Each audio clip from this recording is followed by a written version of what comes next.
โอ้ได้หน่อยนึงเดี๋ยวแล้วพี่น้องนี่หมักจ่องอายุคนละงามเลยนี่คนละถ้วยนี่เกรดเอเลยนี่แม่นคลิปนี้ก็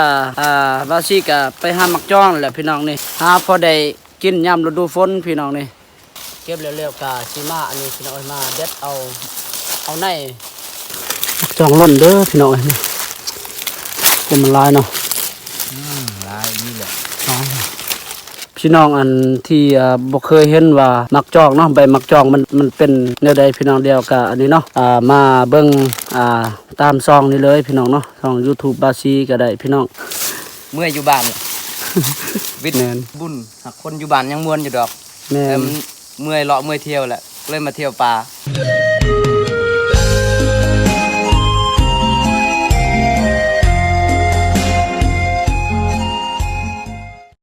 สบายดีเอากับสบายดีพ่อแม่พี่น้องเนาะบ่ว่าพี่น้องฝั่งลาวและพ่อแม่พี่น้องฝั่งไทยและต่างประเทศเนาะที่เขามารับชมซองบาซีสมุทรลาวเช่นเก่าเช่นเคยและพี่น้องเนาะตอนนี้กับบาซีกับทีมงานก็มาอันนี้เก็บหมักจ้องพี่น้องนี่เด้นี่พี่น้องนี่มานหากับมามื้อนี้พี่น้องเอ้ยเนาะมากับพี่เคยเอาพี่น้องเดี๋ยวเราไปชมไปติดตามไปเบิ่งนำกันมานพี่น้องกำลังสุกกำลังงามเลยนี่มักจ้องพี่น้องมักจ้องล้นพี่น้องไปเอาบ่ถือแล้วบ่ขลงหั่นถือเลยว่าบ่ถือก็ได้บ่ถือเนาะมาเก็บบัดนี้ลุงเก็บไว้บัดเดียว มักจ้องล้นพี่น้องเอ้ยอยู่ลุ่มทางลายใส่พี่น้องเอ้ยโอ้เต็มทิพย์มักจองล้นพี่น้องนี่โอ้ยมีแต่อันนี้หน่วยงามๆเลยพี่น้องเอ้ยใส่ต้นมันดิใส่ต้นมันดิโอ้โถอยู่ป้ายยังป่ะแล้วที่สิหมดแล้วแหละให้มันล้นไป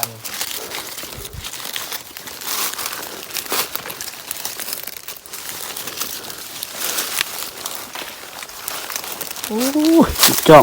พี่น้องเอ้ยนี่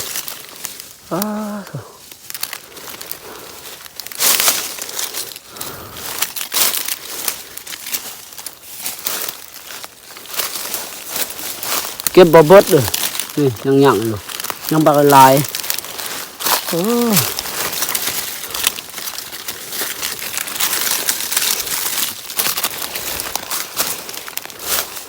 บ่คิดว่ามื้อนี้เฮามานเนาะบกันแล้วแมนเบิกเอาลุงเก็บเอาต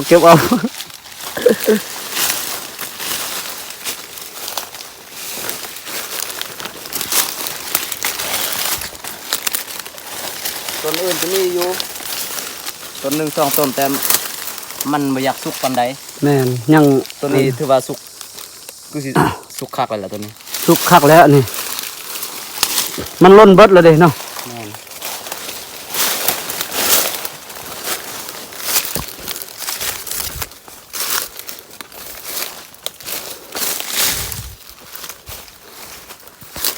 โอ้บักลายพี่น้อยนี่พี่น้องนี่เด้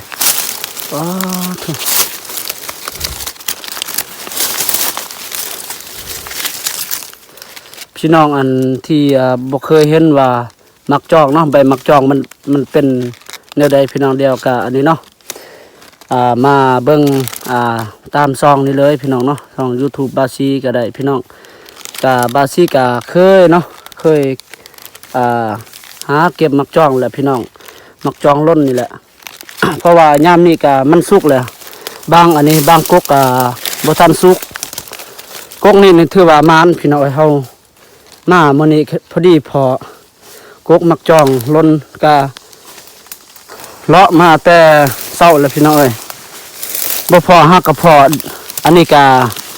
11 โมงแล้วเนาะแม่นบ่ลุงนี่โอ้มานเมื่อยอยู่บ้านวิทย์บุญหักคนอยู่บ้านยังม่วนอยู่ดอกแต่ เมื่อยเลาะเมื่อยเที่ยวแหละเลยมาเที่ยวป่า แม่น เปลี่ยนบรรยากาศ แม่นชมบรรยากาศอยู่อันนี้อยู่ป่าอยู่ดงธรรมชาติดีพี่น้อย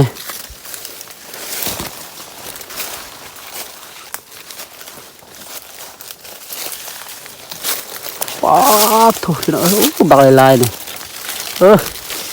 นี่นะ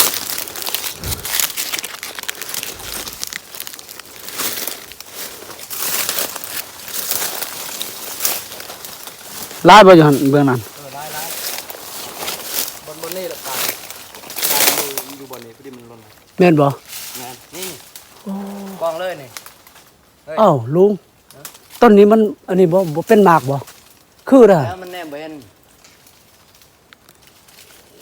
นี่ลองระยะเลย ใช่มาเดี๋ยวอันนี้สิอัปเดตให้พี่น้องได้เบิ่งเนาะป้าโทรลายคักไอ้ลีอยู่นี่ มันมัด นี่นะแม่นเอาเก็บ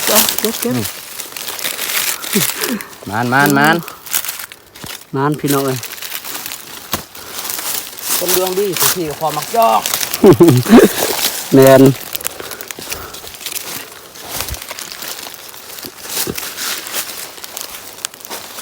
โอ้ต้นอันนี้มันบ่เป็นหมากเนาะอ้าวลุงแม่นยังอันน่ะแม่นยังบ่แม่นบ่กงจ่อง ใช่ นี่นะ ผมแมน แม่นบ่ บอก คือเนาะ คือ โอ้ย แต่มันผมแมน คือ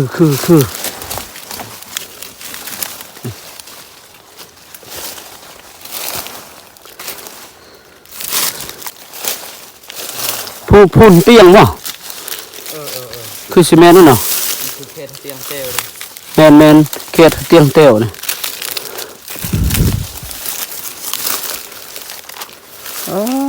เอาพี่น้องเนาะ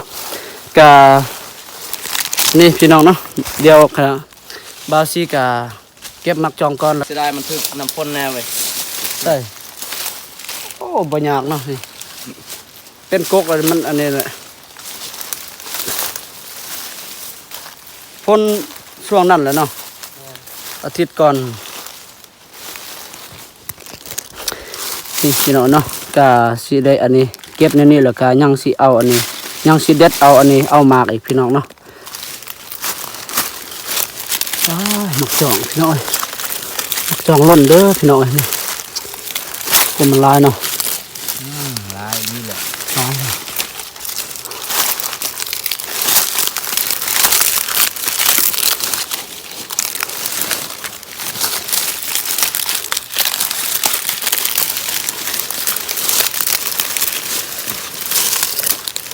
สวยงามเลยสันนี้คอยเด้อเราเก็บบุบเบิดนี่คนมันร้ายนี่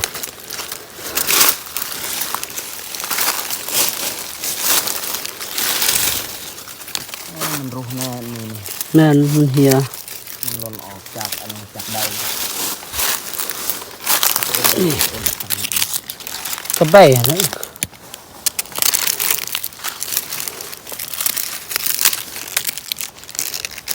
ถูกคนร้ายนี่พี่น้องเอ้ยงานคักมันนี่พี่น้องเอ้ย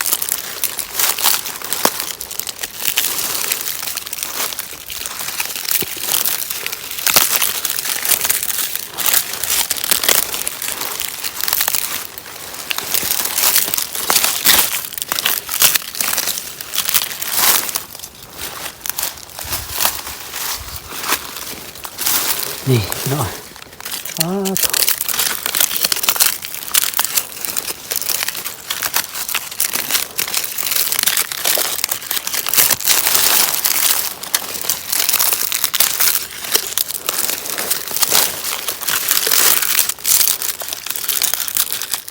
พอดแล้วดูเก็บมักจ้องเลยพี่น้องเอ้ยยามนี้กามักจ้องนี่สุกแล้วพี่น้องกาอันนี้กากำลังเดือนซีเนาะบางกกบ่ทันสุกบางกกสุกแล้วก็คือมันสุกนี่มันล้นเองแบบนี้พี่น้องเอ้ยนี่อันโตบ่สุกหันยังล้นบ่เบิดเนาะตัวนี้มันสุกแล้วกกตัวนี้นี่ ก็เบิ่งอยู่อันนี้กกมันบ่มีเลยเบิดเลยมันหล่นพี่น้องตัวมันทึกอันนี้น้ำฝนเนี่ยตัวมันเปียกมันอันนี้ บ้าน มันบานเบิดแล้วเบิ่งเอาพี่น้องนี่เบิ่งเอานี่โ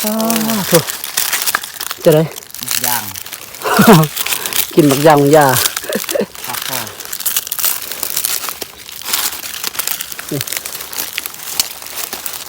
บัดเวียงจันทน์ว่าเอิ้นมากไอ้สังนอกเขาลืมนะคนเวียงจันทน์น่ะบ่แม่นมักย่างนะคนฝั่งเหนือ หมักแล้วย่างนะ บ่แม่นจักมากไอ้สังล่ะ อันมักย่างตัวข้าวโพดอีก โตเขาปลูกหั่นแหละเขาเอิ้นจักมากไอ้สังมักสู้บ่มาสังมักจองพี่น้องเอ้ยมักจอง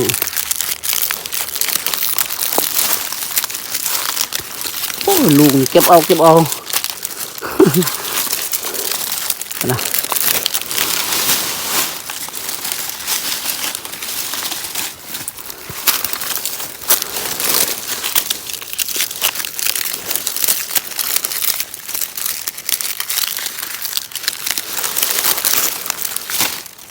อย่า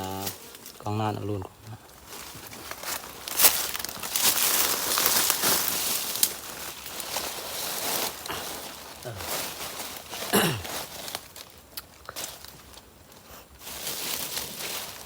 อาพี่น้องเนาะกะตอนนี้กะอันนี้พี่น้องเอ้ยหลังจากอันนี้เฮามาเก็บแล้วเนาะเก็บแล้วกะสิมาอันนี้พี่น้องเอ้ยมาเด็ดเอาในเด็ดเอาในมันพี่น้องเอ้ยนี่จังซี่แหละพี่น้องเอ้ยเฮามาอันนี้เก็บ2คนนี่บ่ไหว สองชั่วโมงใช้เวลาเก็บ2 ชั่วโมง เก็บมันละเอียดเลยพี่น้องเอ้ย มันเมื่อยแน่ งาน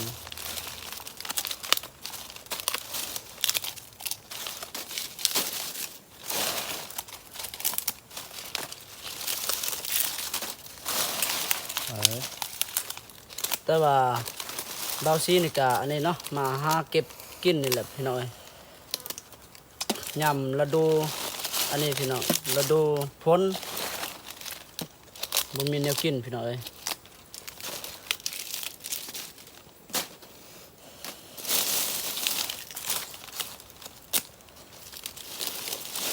โอ้ยหมากมันจะหน่วยงามๆนั่น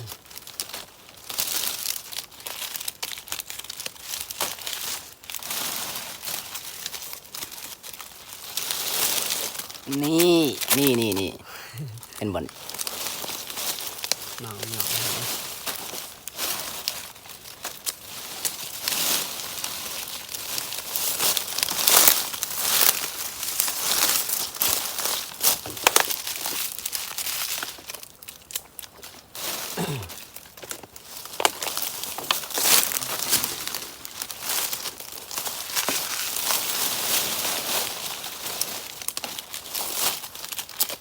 เก็บแล้วก็สิได้อันนี้ออกไปหาอีก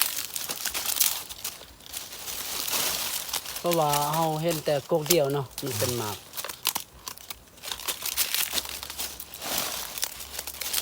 กายอันนั้นบ่อนกกหันก็ยังพี่น้อยบ่หลายเนาะมันล้นบ่เบิดน่ะยังน้อยเดียวปะให้มันล้นเองพี่น้อย ปลาให้มันเกิด แม่น ปลาไว้เห็ดแนว โอ้มันก็หลายเติบอันนี้เนาะเนาะ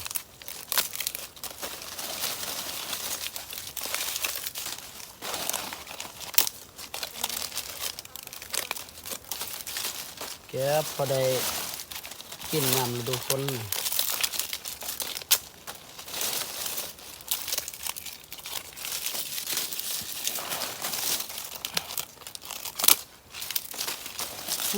ยังบ่อย่าได้ แม่นบ่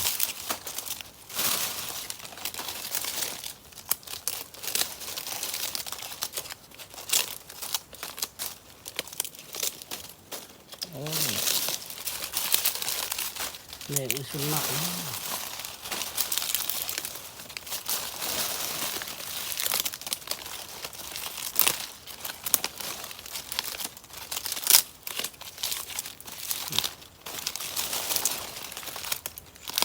โอ้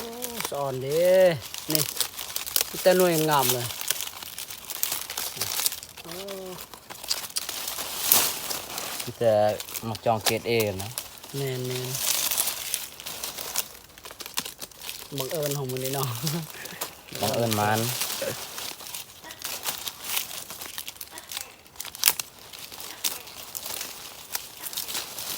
บนโต๊ะหันยังอยู่ประมาณป่องหนึ่งสองป่องนั่นเนาะมันล้นบ่เบิดบาวซีก็คิดว่ามันล้นเบิดแล้วมื้อเช้านี่พัดเงยอันนี้เงยเบิ่งอันบอนป้าย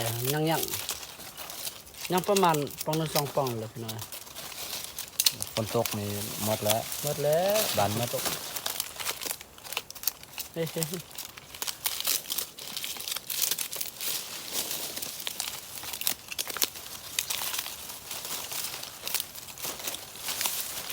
ได้บ่คนละป่องโอ้ย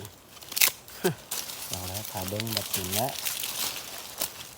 เด็ดแล้วจังเบิ่งเนาะแม่นบ่แล้วก็ทางโซปอลาวเฮานี่ภาษาอันนี้ภาษาลาวเฮานี่เอิ้นว่าแม่นอีหยังนี่พี่น้องนี่ใบบ่หรือว่าอีหยังนี่แล้วก็ฟังไทยเด้บอกนั่นเด้อทางบ้านบาวซีเอิ้นว่าดูกมักจ้อง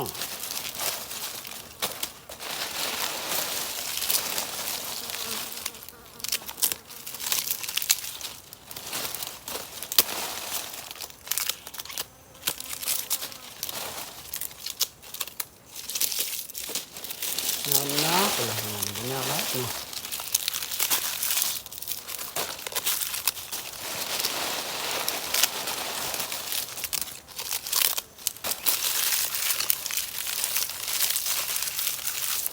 จะได้สมมุติว่าเฮาบ่พอนี่สิได้กลับบ่มื้อนี้สิได้กลับบ้านบ่ มือหาเก็บหนักแล้วก็ โอเคแล้วบ่สมมุติ เด้อ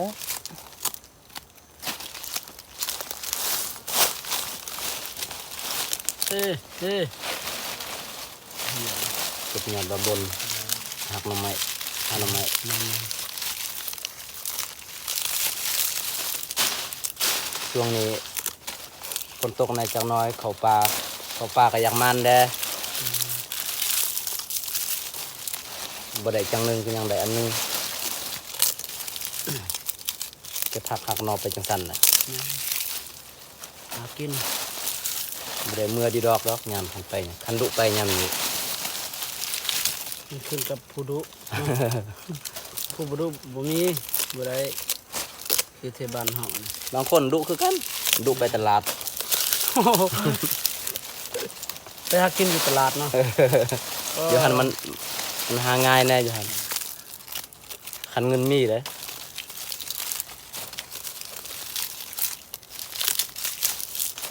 ไปฮอดเลยไอ้ช่างก็มีหมดแล้ว นี่ให้เครื่องกับเพลงเดี๋ยวนี้เนาะโอ้เพลงขึ้นโอ้คนละถ้วยนี่โอ้ยฝนฟ้าอากาศนี่เว้ยนี่เฮ็ดแบบนี้เด้อ ตกยามนี้พอดีบานหมดแล้ว เวรกรรมบ่ได้กิน ทงบ่ได้เออกมาเมื่อเลยนี่ อันนี้บ่ เลยนี่ก็เมื่อเลยนี่ เลิกบ่ ยันมันบ่ทันยันมันคำก่อน ไปเบิ่งกันตี เอาสิมาเก็บยอดอันนั้นนี่ งัดบน ยอดบนกระถาง เฮ้ยสิฮู้บัดนี้เฮ้ย ในห้องหูเลยว่ามันมีเท่านี้มีคันมีกกบนนี้ทำไมก็ต้องมีแต่เท่านี้ปกติต้นอันนี้คันมันมีต้นเขาพอต้นหนึงเลย ใช่โอ้ ได้น้อยหนึง เดี๋ยวแล้วพี่น้องนี่นกจ่องอายุคนละ งามเลยนี่ คนละถ้วยนี่ เกรดเอเลยนี่ แม่นนี่พี่น้อยเนาะนี่ คนละถ้วยนี่ อ๋อมานคักมื้อนี้นี่อ๋อเอาพี่น้องเนาะกะบาซี่กะสิได้อัปเดตสำนี้แต่ก่อนพี่น้องเนาะเดี๋ยวกะไปติดตามคลิปต่อไปพี่น้องเนาะกะบาซี่กะสิได้อัปเดตใหม่ให้พี่น้องได้เบิ่งขอบคุณและกะขอบใจเด้อพ่อแม่พี่น้องทั้งลาวและพ่อแม่พี่น้องฝั่งไทยเนาะที่เข้ามารับชมซองบาซี่คลิปนี้กะบาซี่กะไปหามักจ้องแหละพี่น้องนี่หาพอได้กินยามฤดูฝนพี่น้องนี่